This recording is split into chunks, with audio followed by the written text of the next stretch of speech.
자, 이제 이거는 이제 KDM G7 상담과 심리치료.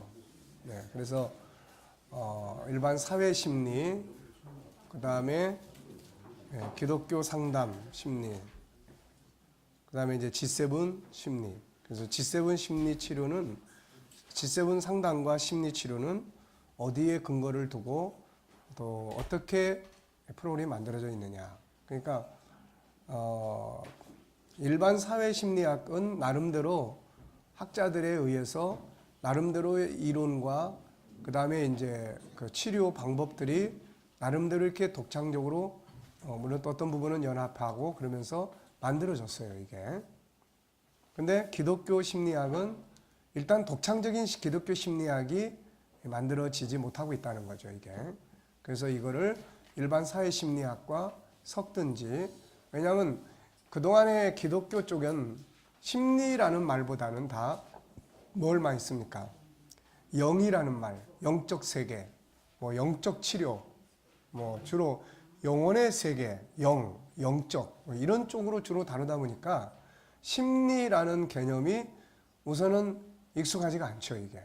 그러지 않고 그러니까 기독교 심리학에서 독창적으로 어떤 논리나 이론을 개발해서 우리는 항상 하나님과의 관계에서 해결을 하려고 하지, 이거를 사람과의 관계에서 뭐 서로 대화를 통해서 심리의 질병이 이게 해결되고 이런 개념을 안 가지고 있는 거죠.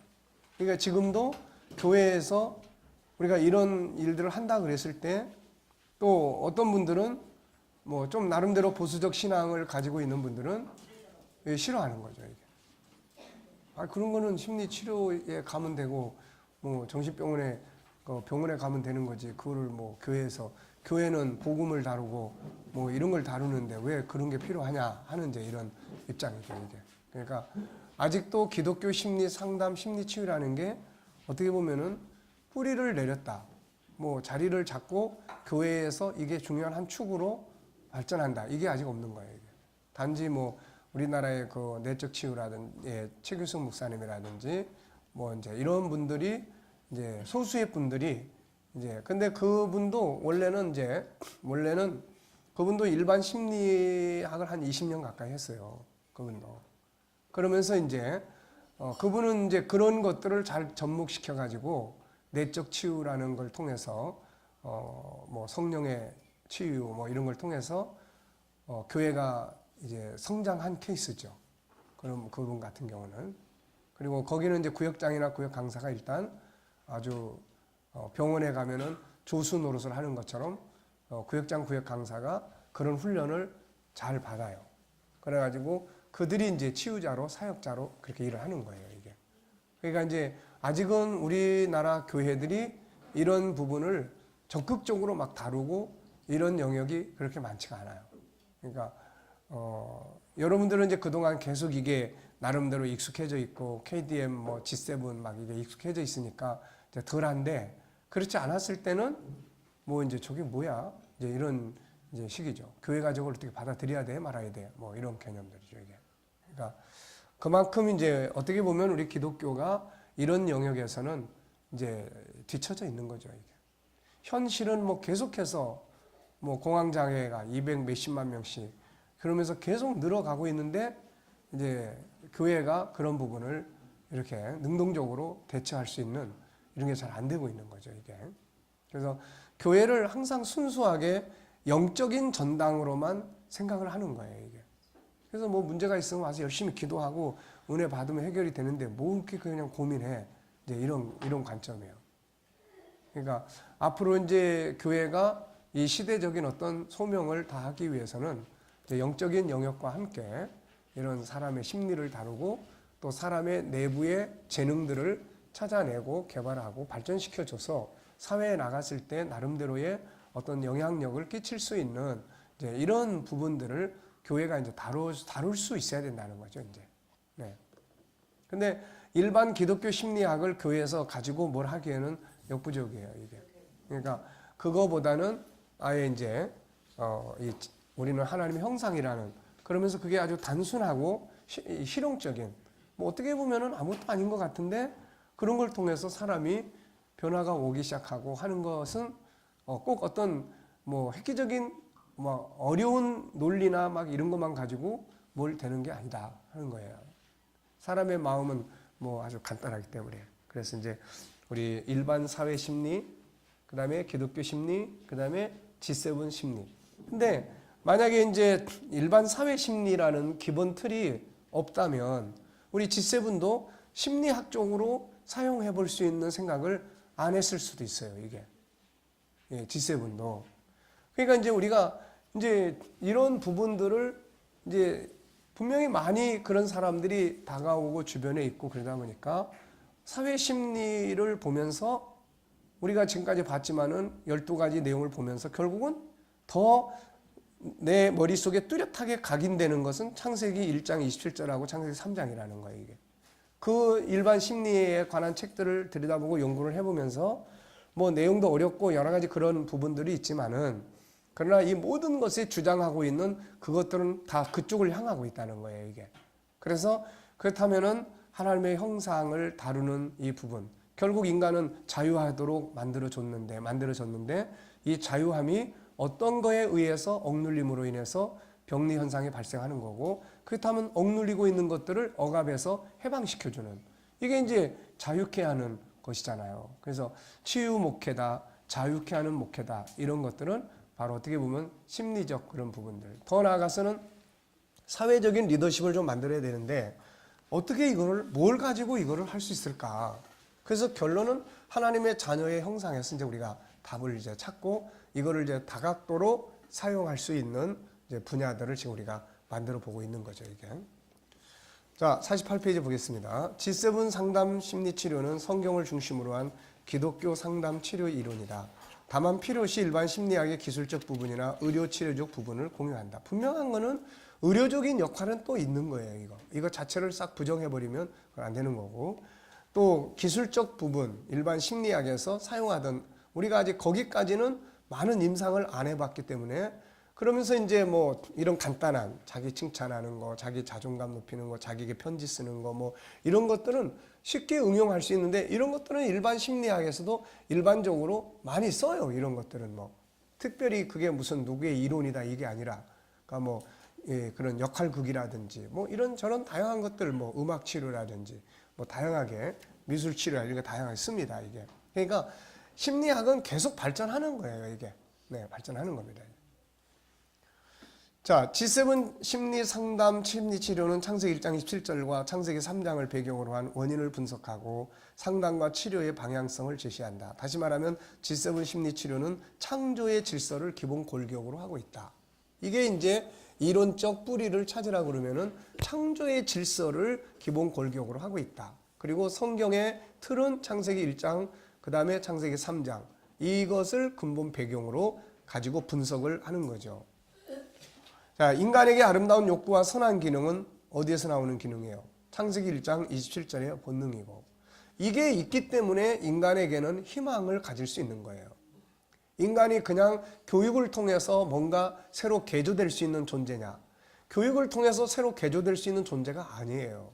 그러니까 안에 들어있는 근본적인 걸 일깨워주는 교육을 하는 거지, 무슨 아무것도 없는데, 쉽게 말하면 그런 거야. 원숭이에게 아인슈타인이 와서 천재적 교육을 시킨다고 그래서 얘가 인간처럼 천재적인 생각을 할 수 있느냐? 이거 안 된다는 거죠, 이게.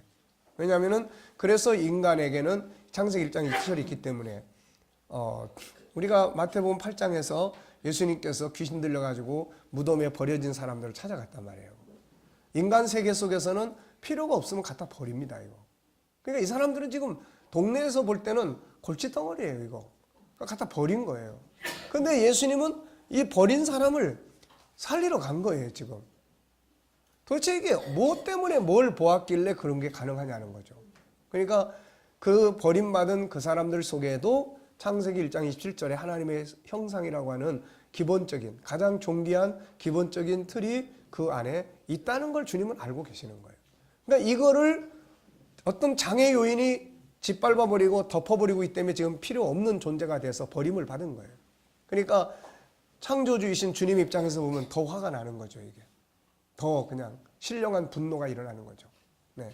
인간은 그걸 모르는 거예요. 그 속에 어떤 인간의 창세기 1장 27절에 대한 이걸 못 보는 거예요. 이걸 못 보니까 갖다 버렸고, 찾아보지도 않고 이 사람들은 거기서 이제 쇠고랑 차고 맨날 이제 그래 실어받아 죽는 거죠, 이제. 네. 그러니까 이런 틀들이 기본 골격이 되고 있다. 심리적 갈등과 병리적 현상은 창세기 1장 27절에 하나님의 형상 속에 들어있는 5가지 성품의 본능이 장애를 받음으로 억압된 현상으로 보며 치료 방법은 하나님과의 관계 회복과 5가지 성품의 회복 그리고 이것의 본능을 살아갈 수 있도록 장애 요인을 제거함으로 이루어지는 것으로 본다. 이게 이제 우리가 보는 심리 질병의 원인과 치유의 방법이에요. 그리고 우리는 명확하게 있는 거예요. 자, 예를 들면 이제 일반 사회 심리학은 이런 겁니다.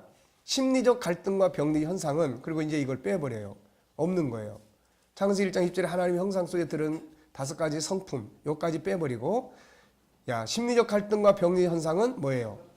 본능이 뭔가를 하고 싶어 하는 욕구가 장애를 받음으로 억압된 현상으로 그 사람들은 보는 거예요, 이게. 네. 그러니까 우리는 이제 더 분명하고 명확한 이거를 이제 가지고 있는 거예요. 그러니까 일반 사회적인 것도 그렇고 기독교 심리학도 그렇고 단지 이제 죄성으로 보느냐, 이건 단순한 어떤 심리적 이 어떤 장애 요인으로 보느냐의 차이점이 있는 거고, 예, 이 근본적인 거, 심리적 갈등과 병리적 현상은 뚝 뛰어 넘어가지고 본능이 장애를 받음으로 억압된 현상으로 본다. 이게 이제 일반 심리학이 가지고 있는 병리 현상의 원인이에요. 우리는 이제 여기에 분명한 게 들어있어요. 심리적 갈등과 병리 현상은 창세기 1장 27절에 하나님의 형상 속에 들어있는 5가지 성품의 본능이 장애를 받음으로 억압된 현상으로 보며 치료 방법은 하나님과의 관계 회복 그리고 5가지 성품의 회복 이것의 본능을 실천해 갈 수 있도록 도와주고 그걸 가로막고 있는 장애 요인을 제거함으로 이루어져요. 인간관계라면 화해하게 만들어주고, 예. 그래서 전에 어떤 사람은 이제 분노 조절 장애 때문에 심각했던 사람은 나중에 쭉 보니까 옛날에 중학교 때부터 이제 그 아버지가 그렇게 이제 힘들게 했던 부분이 있어요. 그래서 아버지랑 다 오시라고 해가지고 그 앞에서 이제 서로 화해하게 하고 또 정말 그때 당시에는 아빠가 잘 몰라서 그랬던 것 같고 그러니까 이제 부모도 이게 굉장히 심각하니까 그 다 화해를 했어요. 근데 이제 그것만이 전부는 또 아니에요. 근데 어쨌든 그런 이제 화해도 필요하면은 가족들 오라고 그래가지고 이렇게 다 이제 화해하게 만들어주고 이런 것들이에요. 그래서 그런 이제 장애 요인들을 제거시켜 주는 거예요. 자, 심리치료와 성경의 관계. 성경은 가장 위대한 심리학의 교과서다.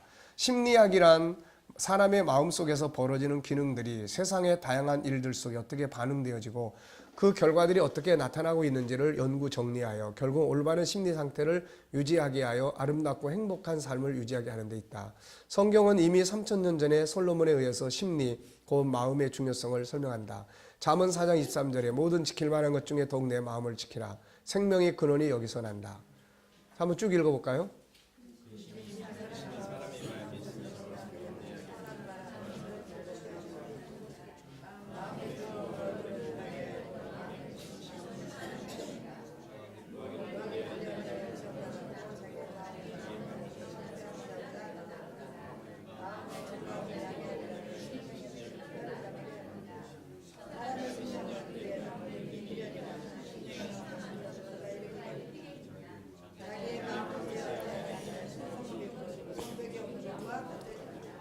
자, 우리가 보통 이제 심리라는 말을 자, 심리 그러면은 하부드로 쓰면 어떻게 쓰죠?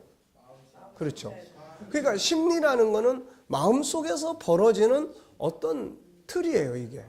어떤 그 느끼는, 어떤 그 생각하는, 깨닫는, 느끼는 이치라고요, 이게. 그러니까 이 심리 질병 그러면 마음의 병이라고요, 이게. 심리 질병. 근데 성경에서는 그러면 이 마음이라는 단어가 없느냐 이거. 성경에서 영만 있는 거냐. 아니라는 거예요. 그래서 그 단어 사전을 쭉 보니까 마음이라는 단어가 1116번이나 나와요. 마음. 그리고 마음보다 조금 더 깊은 의미를 가지고 있는 단어가 심령이에요, 이게. 그래서 언어 사전에서 보면 이 밑에 이제 그렇게 써놨어요. 심리, 마음의 작용과 의식의 상태. 그 다음에 심령은 마음이나 정신작용을 일으킨다고 여겨지는 근원적인 존재.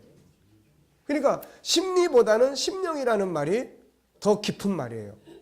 심리는 그냥 마음에서 벌어지는 어떤 상태를 말하고 심령은 마음에서 뭐가 벌어지게 하는 근원적인 어떤 존재.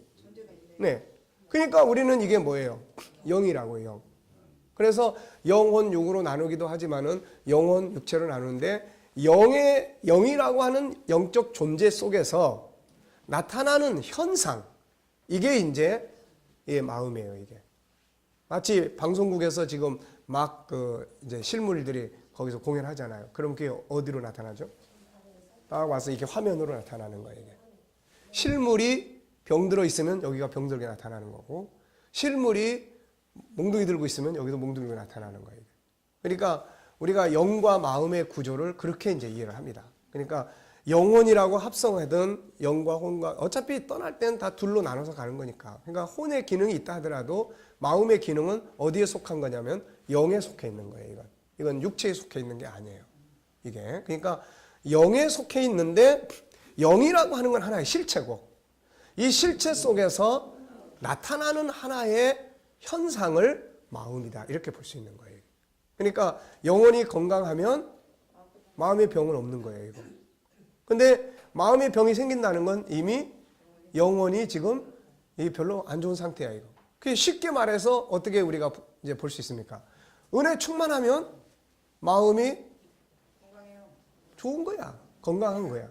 근데 그래서 은혜 떨어지면은 뭐 이런 쪽으로는 바삭한데 이게 뭐 마음은 불편한 거야. 그러니까 이런 구조를 가지고 있는 거예요. 그러니까 성경이 영혼에 대해서만 이야기를 하는 게 아니고 사실 영혼이라는 말보다도 한번 보세요. 여기 심령이 70회, 영 혹은 영혼이 각기 146회, 195회 등 전체 합쳐가지고 1500회 이상 다뤄지고 있는데 그 중에서 제일 많은 단어가 뭐예요? 마음이라고요. 이게. 그러니까 성경 자체가 인간의 이 마음에 대해서 굉장히 중요하게 다루고 있는 거야 이거. 근데 그동안에 우리 기독교의 신학 속에는 마음보다는 항상 영에 대한 개념들만을 항상 가지고 있는 거예요. 그러니까 어떤 면에서 보면은 영이라고 하는 것은 어떻게 보면은 구체성을 가지고 딱 설명하기가 애매한 거예요. 근데 마음은 그래도 대강 다 알아 이게. 네. 그래서 우리가 영이 가지고 있는 5가지 성품을 우리가 연구하면서 영혼의 구조는 이런 거다. 이게 건강하면 여기서 나타나는 마음의 상태가 자신감도 있는 거고 이게 뭐 감동도 있는 거고 하는 거고 그러니까 심리적 상태가 영혼의 기능 속에서 나오는 현장이다. 이렇게 보는 거죠. 그만큼 성경은 그러니까 성경 자체가 1116번이나 마음이라는 단어가 계속 나온다고 하는 것은 성경이 마음이라는 부분을 굉장히 중요하게 여기고 있는데 우리 기독교 학문 속에서는 영혼에 대한 영적인 분야는 나름대로 발전을 시켰는데 그래도 발전을 했어도 이게 그 안에 들어있는 하나님의 성품의 구조가 무엇인지 이런 걸 분명하게 밝혀주지는 못했어요. 이게. 그러니까 이제는 이런 부분들이 이제 있다 보니까 마음을 다루는 학문 쪽이 약한 거예요. 이게. 그건 뭐 은혜 받으면 되는데 뭘 그런 거 가지고 그래 이런 식이죠 이제. 그런데 세상은 이제 영적인 게 발전이 안 되는 대신에 나타나는 현상이 자꾸 있으니까 이거 막 마음이 난 괴로워 이 정도로 끝나면 다행인데 이상한 행동들을 한단 말이에요 이거. 도대체 이거 어디서 이런 행동이 이게 만들어지는 거냐 이거. 그래서 심리학이라고 하는 마음의 느낌을 다루는 학문을 이제 만들게 된 거야 이게. 그리고 그걸 통해서 사람들의 마음의 느낌, 그러니까 마음의 여기 있는 그대로 마음의 작용과 의식의 상태. 이 말은 내 마음의 작용과 마음이 느끼는 상태예요. 그러니까 어떤 사건에 대해서 내 마음이 부정적으로 생각하고 이게 강화되면은 그게 이제 병이 되는 거야. 그러면 이 병이 어떻게 됩니까? 우리의 의식의 세계를 자꾸 이상하게 만드는 거예요, 이게. 자, 그래서 성경은 인간의 마음, 심리를 다루고 있는 전문적 교과서다. 이 속에는 인간의 마음의 즐거움이 어디서 오며 반대로 인간의 마음의 고통이 어디서 오는지를 상세하게 보여주고 있으며 마음의 병을 어떻게 치료할 수 있는지 역시 그 처방을 상세하게 보여준다. 자, 그 잠언 18장 14절 17장 22절 같으면 보세요. 마음의 즐거움은 양약이야. 마음이 기쁘면은 이게 뭐 양약이야. 근데 심령의 마음의 근심은 이게 막 육신을 병들게 만드는 거예요, 이게. 그러니까 육신의 병이 마음의 병을 가지고 오는 경우도 있고, 마음의 병이 반대로 육신의 병을 막 머리도 아프고 그냥 몸도 아프고 숨도 쉬기 힘들고 막 다양하게 아픈 거예요. 그래서 병원에 가서 뭐 여기저기 다 검사해보고 그러면은 나중에 이상이 없어. 이상이 없는데도 자꾸 아프다는 거야, 이거. 그러면 이제 의사는 어떻게 합니까, 이제? 신경정신과로 가보세요. 의뢰를 하는 거야. 네. 그러니까 앞으로 우리나라에서 신경정신과 쪽이 이게 아마 제일 발전할 수 있는 영역이에요, 이게. 하여튼, 이게. 그러니까 우리나라에서 만약에 심리학을 공부한 사람들에게 그런 일부 의료의 어떤 기술 자격을 허가를 해준다면 좋죠. 그러면은. 근데 이제 그건 또 밥그릇 싸움이니까 절대로 또 해줄 리가 없죠, 이제. 근데 우리나라에 심리학을 이제 전공한 사람들의 협회가 있어요. 그래서 거기 회원이 되려면 최소한 4년 학부에서 하고 3년 대학원에서 공부를 하고 몇 년 임상 결과를 가져야만 그 단체의 회원으로 가입을 시켜줘요, 이게. 네, 10년 걸리는 거예요. 그러니까 의학 공부하는 것이 그 정도 걸리는 거예요, 이게. 근데 우리는 지금 이거를 지금 몇 달 동안 하고 있는 겁니다. 그러니까 이게 참 하나님의 형상이라는 게 이게 얼마나 쉽고 누구나 다 할 수 있고 이게 다 그럴 수 있습니까? 감사한 거죠. 네. 이거 교회는 이제 반드시 영적인 운동, 그게 없는 마음의 운동은 이건 아무 의미도 없는 거니까 영적인 운동, 그리고 마음의 운동, 그리고 그래서 난 심리 상담을 하는 사람들한테 이제 물론 기독교인들이죠. 기독교인들이 이제 상담을 할 경우에는 꼭 금요 기도회에 오라고 이야기를 합니다. 근데 그거를 와서 그냥 부르짖고 기도 이런 영적 측면보다도 소리 질러서 기도를 하는 것이 당신의 심리에 어떤 영향을 주는지를 설명을 해줘요. 네. 그러면은 와서 그냥 물론 본인은 밑도 끝도 없이 막 주여를 외치고 그러죠. 근데 그걸 통해서 은혜도 받게 되고 심리의 안정감도 갖게 되고 이제 그러는 거예요, 이게. 자, 심리 치료와 하나님과의 관계, 심리와 삶을 치료하는 데 있어서 가장 중요한 전문의가 하나님이에요. 사람들은 하나님, 예수님 그러면 자기 종교 믿으라고 하는구나 라고 생각을 합니다. 그러나 이것은 하나만 알고 둘은 모르는 거예요.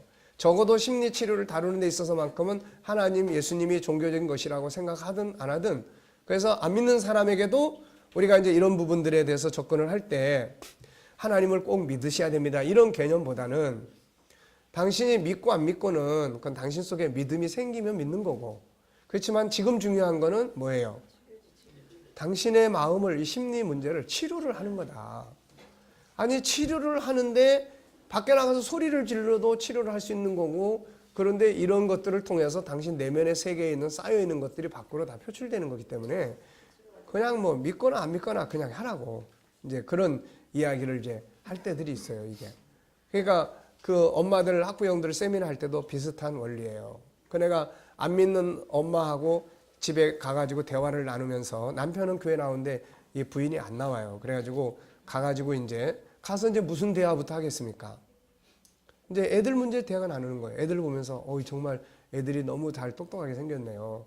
애들이 천재 같은데요. 그러면은 이제 엄마가 어떤 반응을 보여요? 아유, 천재는요, 무슨 천재. 이렇게. 보통 그렇게 나온다고 이제. 우리 애는 천재. 이런 사람 많지 않아. 그러면 이제, 아니에요. 애가 천재인데요.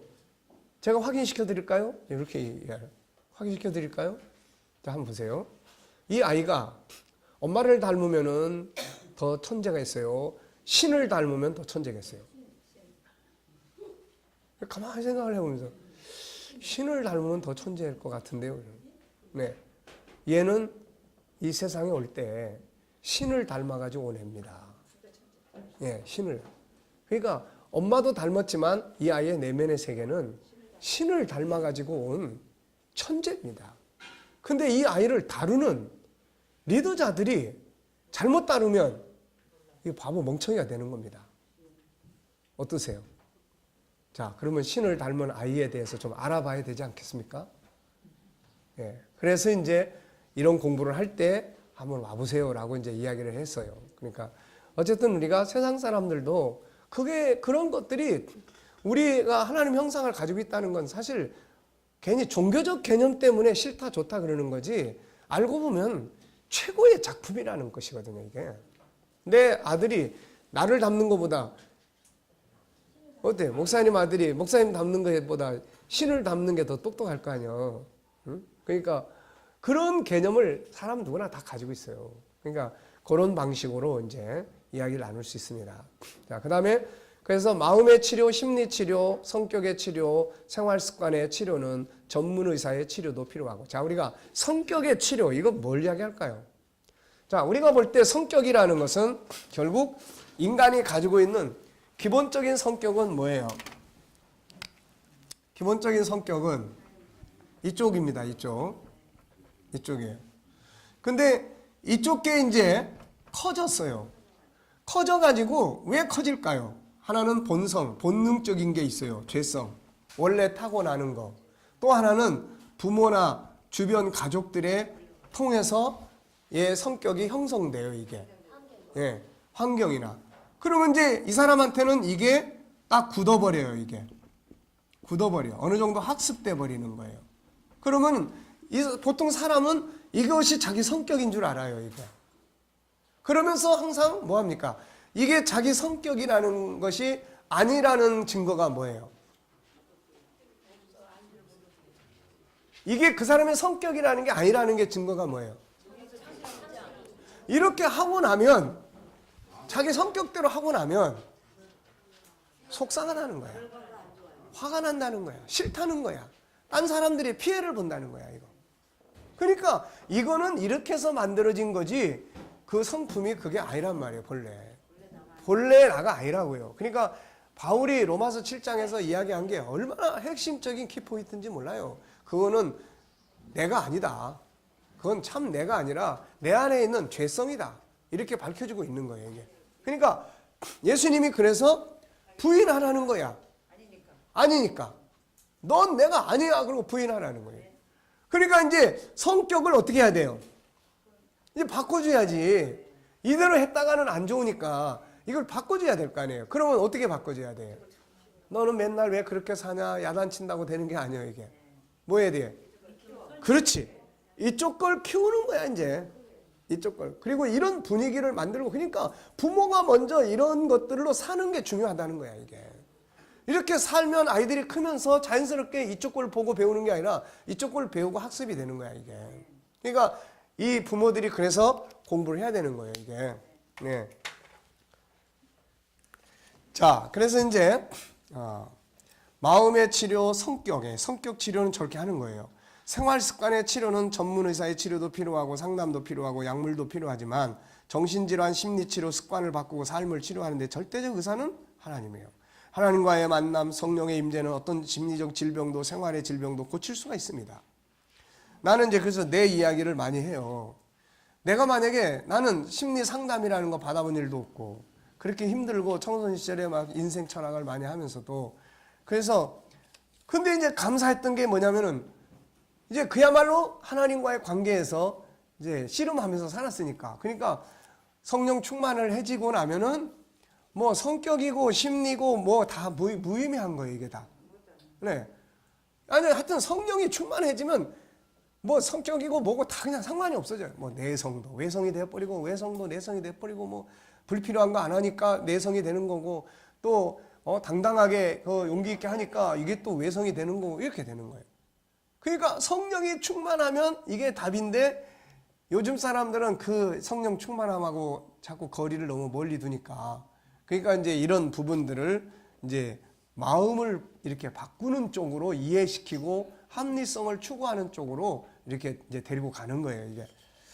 자, 그래서 그런 부분이에요. 눈에 보이지 않는 심리 치료는 사람의 힘으로 한계가 있다. 이는 인간이 사람의 심리, 마음을 만든 자가 아니기 때문이다. 그래서 사람이 심리 상태를 아는 일에 지극히 제한적일 수밖에 없다.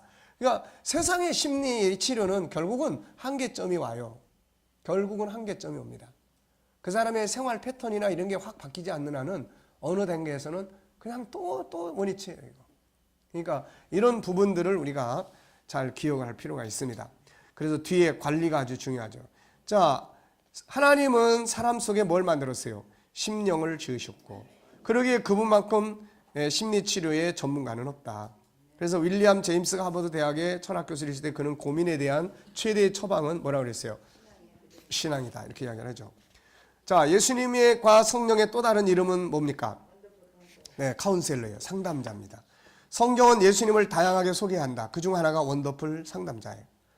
자, 이사야 9장 6절, 이는 하나님과 우리에게 낳고 하나 아들을 우리에게 주신 바 되었는데 그의 어깨는 정사를 메었고 그 이름은 기묘자라, 모사라, 전능하신 하나님이라, 영존하신 아버지라, 평강의 왕이라. 자, 이 말씀을 영어 성경은 이렇게 기록을 하고 있습니다. For to us a child is born, to us a son is given, and the government will be on his shoulders, and he will be called, 뭐라고 불렀어요? Wonderful Counselor, Mighty God, Everlasting Father, Prince of Peace, 이렇게 이야기를 했어요. 그러니까 그는 will be called, 이렇게 불려졌다. 네, Wonderful Counselor로 불려졌어요. 그러니까 예수님은 상담자예요. 근데 어떻습니까? 오늘 우리가 예수님과의 관계가 구세주, 전능하신 왕, 이쪽은 튼튼한데 상담자로서의 관계는 잘 안 한다는 거예요. 이거. 예, 주님 어떻게 할까요? 이렇게 하면 상담이 되는 거야. 예? 주님 어떻게 할까요? 주님이라면 이럴 때 어떻게 하시겠어요?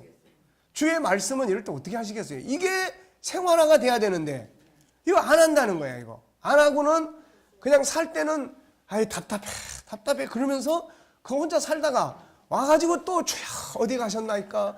왜 안 돌보시나이까? 네. 예수님이 그럴 때마다 가슴을 치면서 참 답답하다, 답답해. 예? 마음을 열으라고 그러고 내가 카운셀러인데 왜 안 물어보고 소통을 해야 되는데. 자, 예수님은 우리의 구세주일 뿐 아니라 가장 위대한 상담자다. 그래서 우리는 그분께 묻고 그분의 말씀을 들어야 돼요. 네. 이것은 가장 위대한 행복과 성공, 치유의 조언입니다. 그 다음에 또 보세요. 보혜사의 또 다른 이름인 카운셀러. 예수님은 자신이 세상을 떠날 때 제자들에게 보혜사가 오실 걸 말씀했어요. 그런데 이 보혜사의 영문역은 다음과 같이 설명합니다. 자, 보혜사 곧 아버지께서 내 이름으로 보낼 성령 그가 너에게 모든 걸 가르치고 내가 너에게 말한 모든 것을 생각나게 하리라. 자, 그러니까 영문성에 뭐라고 되어 있습니까? 보혜사라고 말하지 않고 but the counselor 이렇게 돼요. but the counselor, the Holy Spirit 이렇게 이야기하고 있는 거예요. 그러니까 카운셀러, 그 카운셀러 곧 성령께서 이제 오시면 이렇게 할 거다 그런 이야기예요. 이게. 그러니까 성령도 역시 우리가 상담자라고 상담자. 네, 그래서 상담을 하는 거예요. 그래서 주님께 상담하면 성령께서 감동을 주기도 하고 말씀을 생각나기도 하고 이런 걸 통해서 인간을 의지하지 않기도 하고 이런 속에서 치유의 과정들이 이제 만들어지게 되는 거예요. 자, 그러므로 상담과 심리 치료에 있어서 하나님, 예수님, 성령님의 역할은 절대적이에요, 이게. 그러니까 세상은 이거를 못하고 우리는 이거를 할 수 있고, 네. 그러니까 우리가 치료할 수 있는 영역이 훨씬 더 광범위하고 또 지속되고, 네. 자, 세 번째 상담과 심리 치료의 차이점이에요. 우리가 살아가는 도중에 상담과 심리 치료의 필요성이에요. 자, 첫째는 정체성을 회복해. 내가 살면서 도대체 난 누구야? 방향 어디로 가야 돼? 뭐하고 살아야 돼? 더 발전시켜야 되겠는데 어떻게 하면 더 발전할 수 있어? 어떤 변화, 어떻게 변화할 수 있어? 인간관계 어떻게 해야 되지? 문제가 부딪혔는데 이거 어떻게 해결해야 돼? 감정, 아유 난 이런 감정을 이거 어떻게 해결해야 될지 모르겠어. 삶의 완성. 이 과정에서 뭐가 필요한 거예요? 상담이 필요하고 이 과정에서 치유가 필요한 거예요. 이게. 그러니까 상담은 이 과정을 평안할 때, 건강할 때 의논하는 거고 이 과정이 심각한 상태가 돼서 병들어 버렸을 때 치유가 필요한 거예요. 이게. 자, 상담, 일반 상담, 법률 상담, 교육 상담, 비즈니스, 심리 상담, 결혼 상담 등등 일반적 정보 제공, 일반적 심리 치료에 대한 상담의 범위가 엄청 넓죠. 자, 기독교 상담, 신앙, 가정, 인생의 다양한 문제들에 대한 상담, 일반 상담처럼 범위가 넓지만 기독교적 관점에서 상담하게 됩니다. 성경 말씀, 기도 등 일반적 상담 지식과 함께 활용하고 상담과 심리 치료는 성격상 연결되어 있으면서도 다르게 다뤄집니다. 치료라고 할 때는 뭐예요? 일단 병들었다는 이야기예요, 이게. 일반인들이 정신과 진료를 꺼리는 이유가 여기 있습니다. 상담은 우리의 인생의 과정을 더 발전시키기 위해서 필요한 내용이에요. 그러니까 상담 문화가 이루어져야 된다는 거죠, 이게. 세분하면 많지만 기독교 상담이 다룰 수 있는 분야는 다른 것 같다. 우선 신앙 상담 할 수 있어요. 인생 상담, 인간관계 상담, 컨설팅에 대한 상담, 코칭에 대한 상담, 변화와 발전에 대한 상담, 적성과 진로 상담, 이런 정도는 교회 안에서 해줄 수 있는 영역들이 돼야 된다는 거예요, 이거. 자, KDM G7 기독교 상담의 상담자가 가져야 될 기본 요소는 우선 뭐부터 잘 알아야 돼요? 네. 우리가 전문성을 갖춘다 그랬을 때 우리는 일반 사회 심리학의 전문성을 갖추는 게 아니에요. 그는 그냥 참고로 중요한 책들 몇 권만 갖다 읽어봐도 충분히 다 이런 심리 상담이 있고 이런 치유가 방법들이 있고 이런 것들이 있구나 라는 정도 이해하고 그걸 기억해 두면 우리가 상담을 할 때 이제 어떤 활용할 수 있는 이런 부분들이 이제 생기죠, 이게. 자, 그래서 이제 기독교 치유 상담자가 알아야 될, 우리가 전문적으로 알아야 될 거는 뭘 가지고 우리는 치료합니까? 하나님의 성품이라고요, 이거. 하나님의 형상이라고요. 이거를 우리가 그러니까 총 16, 7개를 이거는 아주 그냥 확실하게 알아야 된다. 뭐 유일성의 존귀함, 그 다음에 재능의 다양성, 모양의 다양성, 그 다음에 재능의 다양성, 그 다음에 인격성에서의 생각의 기능, 그 다음에 또 자유, 그 다음에 이 심리 치료, 그 다음에 또 뭐예요, 이제 언어 교실, 그 다음에 또 뭐 코칭, 리더십, 그 다음에 이제 거룩성 안에서의 영성, 하나님과의 관계하는 방법, 그 다음에 또 성품의 영역들, 그 다음에 또 저항. 그러니까 심리 치료는 어떤 면에서는 저항성을 키워주는 거예요. 저항성을. 지금 이 사람이 굉장히 부정적인데 그 속에 계속 앉아 있으면 안 돼, 이거. 이 부정적인 면을 저항을 하게 만들어서 탈출하게 만들어주는 거예요, 이게. 그러니까 이제 이런 부분들. 그 다음에 이제 사랑성. 사랑을 계속 주려고만 하다 지쳐버렸어요, 이제. 그러니까 그 다음에 이제 사랑을 채워야 되는 이런 영역들. 그 다음에 이제 영원성. 천국 공부 좀 한번 해보실래요? 천국을 알면 이런 문제 좀 소화시키기가 쉬운데요, 이거. 그러니까 이런 부분들이 이제 원만하게 이해가 되지고 나면은 그 다음에 이제 뭐 하게 됩니까? 이게 이제 치료자인 우리의 머릿속에서 이게 17개, 6개가 이게 계속 이제 작동하는 거예요. 계속 돌아가면은 딱 대화를 나누다 보면은 이 사람은 편지 한번 써보라고 해야 되겠다. 이 사람은 자기 칭찬하는 거 하루에 3번씩 찾으라고 그러고 장점 찾기 20개. 예. 그러니까 공황장애가 딱 오면 일단 한번 해보세요. 내가 이제 했던 방법이니까. 예. 공황장애가 막 지금 무서워서 죽겠다고 하는 사람이 연락이 왔는데 그거 이제 옆에 가족들이 이제 같이 기도도 하고 그러는데 해결이 안 되니까 전화가 왔어요. 그래서 이제 그럼 데리고 와보라고. 막상 데리고 오라고는 했지만 나도 이제 좀 답답하죠, 이거. 도대체 이런 사람을 내가 앞에다 앉혀놓고 뭔 말을 해야 될 것인가. 주님 좀 도와주세요, 이거. 하나님의 형상에 대해서 쭉 이제 더듬고 생각하는데 그래, 이거 한번 해보자. 그래서 이제 딱 준비를 했어요. 자, 오자마자 이제 막 울고 막 그러는데 자, 많이 슬프신 것 같은데 정신 좀 차려가지고 이거 한번 해보세요. 자기 장점 20개를 이제부터 찾아보겠습니다. 이거. 처음에는 이제 붕 뜯는데 그게 이제 대화가 되는 실마리를 푸는 방법이 됐어요. 그래서 이렇게도 해결을 할 수가 있구나 라고 이제 그 다음부터는 이제 냉정한 가운데서 삶의 스케줄도 들여다볼 수 있고 그래서 문제가 있는 스케줄은 여기다가 이런 프로그램을 좀 넣어보세요. 그러니까 모양의 다양성에서 가지고 있는 장점이 지금 이 사람한테 제대로 안 살아나고 있는 거야. 그러니까 이런 걸 이제 살아나도록 도와주는 거죠, 이게.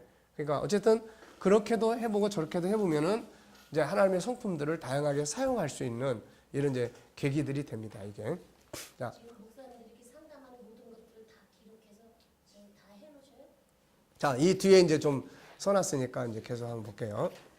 자, 그래서 전문가, 인간에 대한 바른 이해, 그러니까 G7에 대한 하나님의 성품 5가지에 대해서 그냥 머릿속에서 놀아야 돼, 이거. 그러면 전문가가 됩니다. 네, 아시겠죠? 네. 그걸 할 수 있죠. 자, 하나님의 형상을 잘 알아야 된다. 자아 건강. 이것도 중요한 거예요. 그래서 이 변화는 어디서부터 시작이 됩니까? 자기서부터 시작이 하는 거예요. 자기서부터. 창조의 질서를 이제 알아야 되고 심리 질병의 원인 이해와 해결 방법, 상대방 존중, 겸손, 흉계나 책망 금지, 문제의 핵심을 찾고 내담자가 제시한 문제의 답을 찾고 그것을 이루어가기 위한 동행의식, 부드러운 분위기, 상담자의 얼굴 표정, 인사, 언어의 부드러움이 중요하고 자기 경험이나 어떤 방법을 제시해서 그렇게 하라고 훈계하면 안 됨. 윤리 도덕적 조심, 상대방이 부끄러움을 느끼게 하거나 분노하게 해서는 안 됨. 경청의 능력, 중요 핵심 찾기, 공감하기, 코칭적 기술. 그래서 상담할 때 항상 앞에다가 노트나 종이를 갖다 놓고 이 내담자가 뭔 이야기를 하는지 중요한 것들을 항상 체크를 하셔야 돼요. 이거 체크를 해서 오늘 말씀하신 것들이 전체가 이러이러한 내용 같은데 어제 맞는 것 같으세요? 확인도 하고 이 중에서 어떤 이야기를 제일 많이 나누고 싶으세요? 뭐 이제 그렇게도 이야기를 하고, 그래서 이제 거기서 코칭 같은 거, 뭐 예를 들면은 자 지수 그러면 어느 영역에서 어떻게 지금 한번 고쳐보고 싶으십니까? 그러면 지금 이거 분야를 이쪽에서 이쪽까지 난 너무 게으른 것 같아요. 아 그래요? 그러면 게으른 사람은 이제 뭐가 필요합니까? 부지런한 게 필요한데 그러면 본인의 게으른 지수를 한번 적어보실래요? 1에서 10. 그래서 5 밑으로 떨어지면은 이거 심각한 겁니다. 5 밑으로 떨어지는 건 뭘 이야기합니까? 밥도 제때 안 먹어. 옆에 차려놓고 가도 안 먹어. 뭐 이런 상태예요. 그러니까 이런 부분들이 되면은 이거 이제 3으로 쓰셨네요. 많이 힘드시겠어요. 그러면 이제 이걸 같이 고쳐봐야 되겠는데 어디서 어떻게 고쳐봤으면 좋겠는지 본인의 생각은 어떠세요? 그럼 우선 아침 일찍 일어난 것부터 좀 해봐야 되겠습니다. 그러면 이제 일찍 일어나도록 내가 어떻게 도와주면 될까요? 뭐 어쨌든 이런 방식으로 이제 이야기들을 쭉 하는 거예요, 이제. 자, 10분간 휴식하겠습니다. 왜 이렇게 휴식 시간이 빨리 오지?